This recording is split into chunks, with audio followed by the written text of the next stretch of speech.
নমস্কার বন্ধুরা, ইয়াফার একাডেমিতে সবাইকে স্বাগতম।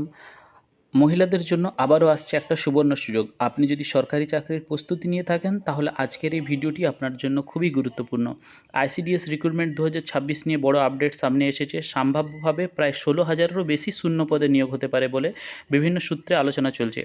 এই ভিডিওটিতে আমরা জানব সম্ভাব্য শূন্যপদ, যোগ্যতা, বয়সসীমা এবং সম্পূর্ণ নির্বাচন প্রক্রিয়া। তাই ভিডিওটি শেষ পর্যন্ত অবশ্যই দেখুন, কমেন্ট করে জানাবেন এবং সাবস্ক্রাইব করে দিন আমাদের চ্যানেলটিকে। চলুন দেখে নেওয়া যাক যে সম্ভাব্য শূন্যপদের তথ্য।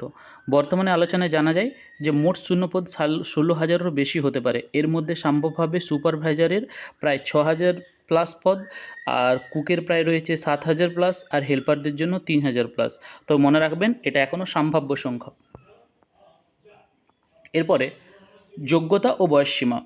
সুপারভাইজার পদের জন্য সম্ভাব্য শিক্ষাগত যোগ্যতা হতে পারে স্বীকৃত বিশ্ববিদ্যালয় থেকে স্নাতক পাস। কুক এবং হেল্পারের পদের জন্য সম্ভাব্য যোগ্যতা অষ্টম শ্রেণী পাস। আর সম্ভাব্য বয়সসীমা সুপারভাইজারের জন্য 18 থেকে 39 বছর, কুক অ্যান্ড হেল্পারের জন্য 18 থেকে 35 বছর। সরকারি নিয়ম অনুযায়ী সংরক্ষিত শ্রেণীর প্রার্থীর বয়স ছাড় পেতে পারেন। Selection process.